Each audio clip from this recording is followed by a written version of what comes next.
Benarkah kalender Islam tidak sampai tahun 1500 Hijriah? Padahal sekarang sudah tahun 1438 Hijriah. Berikut ini kajiannya. Tidak terasa kita hidup di penghujung zaman. Rasulullah Shallallahu Alaihi Wasallam berkata, zaman itu dibagi 5. 1. Zaman Nubuwah. Zaman kenabian diawali dari zaman Nabi Adam alaihi salam sampai baginda Nabi Muhammad Shallallahu Alaihi Wasallam. 2. Zaman Khilafah. 1. Dipimpin sahabat-sahabat Nabi Abu Bakar, Umar, Utsman dan Ali radhiyallahu anhu. 3. Zaman Al-Mulka, kerajaan. Berakhir runtuhnya dinasti Utsmani di Turki, kalau di Indonesia Majapahit, Sriwijaya, Galuh dan sebagainya. 4. Zaman Jababirot. Zaman kebebasan maksiat di mana-mana dan kita hidup di zaman ini. Fitnah bertebaran untuk melemahkan kaum muslimin. Era fitnah terbesar akan terjadi saat Dajjal muncul. Orang-orang yang tidak cakap atau zalim menjadi penguasa, pemimpin. Jumlah umat Islam banyak tapi bagaikan buih di atas laut, sedikit yang berjihad untuk membela Islam. Zaman ini sudah terjadi dan sedang kita jalani. Astagfirullah. 5. Zaman Khilafah. 2. Zaman yang mana suasana seperti pada zaman Rasulullah Shallallahu Alaihi Wasallam. Nanti umat Islam akan dipimpin Imam Mahdi, hanya berlangsung lebih kurang 9 tahun. Pada zaman ini pula Dajjal muncul.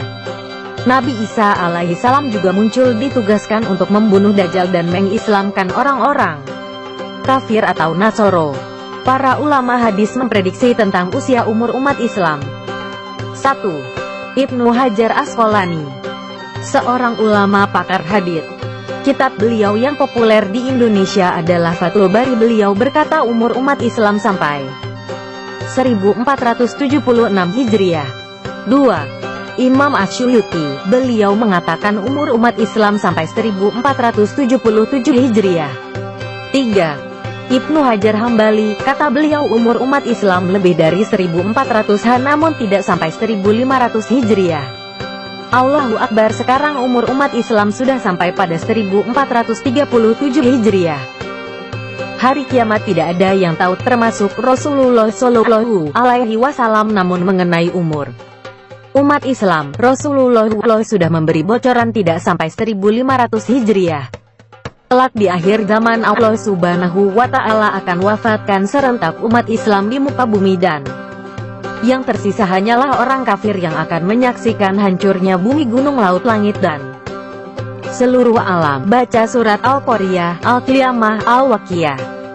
Di antara tanda kiamat, kata Rasulullah Shallallahu Alaihi Wasallam, akan muncul duhon, kabut hitam, yang menyelimuti bumi selama 40 hari 40 malam.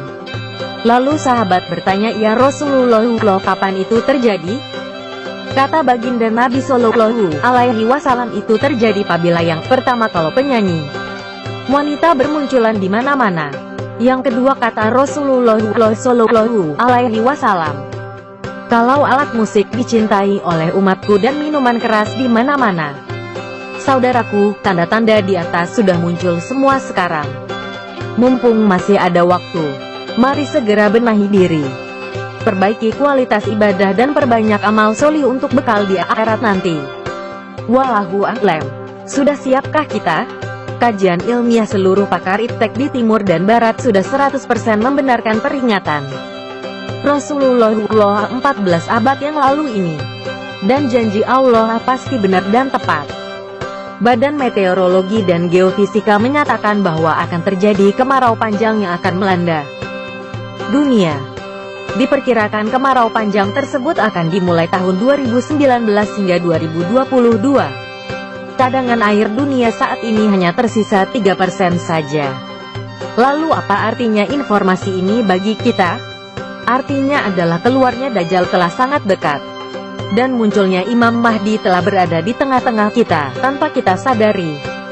Ini berarti apa yang disabdakan Rasulullah telah terbukti dalam hadits tentang kisah Tamim Ad-Dari. Keluarnya Dajjal ditandai dengan keringnya danau Tobaria, Tiberias, keringnya mata air Zugor, dan pohon kurma Baisan tidak berbuah lagi. Dan jika kita mengikuti perkembangan informasi terakhir tentang 3 pertanda tersebut, sudah nyata terjadi. Sudah 2 tahun ini, pohon kurma di Baisan tidak berbuah lagi. Diikuti dengan semakin minusnya mata air Zugor. Dan yang paling mencengangkan adalah surutnya air di Danau Tiberias di Israel sudah sangat mengkhawatirkan. Sedemikian, sehingga pemerintah Israel sibuk mencari sumber air lain. Salah satunya perencanaan penyulingan air laut. Dalam hadits lain dikatakan bahwa Dajjal akan keluar dari sarangnya ditandai setelah terjadi kemarau dan kekeringan selama kurun 3 tahun. Dan sebagaimana disebutkan di atas, bahwa Badan Meteorologi dan Geofisika telah memperkirakan kekeringan panjang akan dimulai tahun 2019 hingga 2022. Jika di antara kita ada yang pernah berhaji dari tahun 2011, 2012, 2013, 2014, maka insya Allah pernah berjumpa dengan calon Imam Mahdi di dekat Ka'bah. Dan hanya orang-orang khusus saja yang mengetahui tanda-tandanya. Dan kemunculan Imam Mahdi ini seperti yang pernah dinubuahkan oleh Rasulullah adalah ditandai wafatnya raja yang namanya bermakna nama hewan. Bisa jadi ia adalah Raja Fat yang artinya singa. Setelah itu terjadi perselisihan dan naik tahta raja yang banyak dosa, kemudian meninggal, kemudian muncul raja yang baik. Bisa jadi ia adalah Raja Salman. Wallahu a'lam. Di masa atau setelah masa pemerintahan Raja Salman inilah terjadinya pembaiatan atas Imam Mahdi. Dari pertanda ayat-ayat kauniyah tersebut, kesimpulannya adalah akhir dari fananya dunia ini sudah demikian dekat. Marilah kita berbuat baik semaksimal mungkin. Dan ajaklah setiap berjumpa sesama muslim dimanapun, untuk semakin bersungguh-sungguh memperbanyak amal akhirat. Allahu Akbar. Kiamat menurut agama Islam ditandai dengan beberapa pertanda. Kita boleh baca novel sampai beribu-ribu kali, tapi baca ini hanya perlu 5 menit. 1. Kemunculan Imam Mahdi. 2. Kemunculan Dajjal. 3. Turunnya Nabi Isa alaihi salam.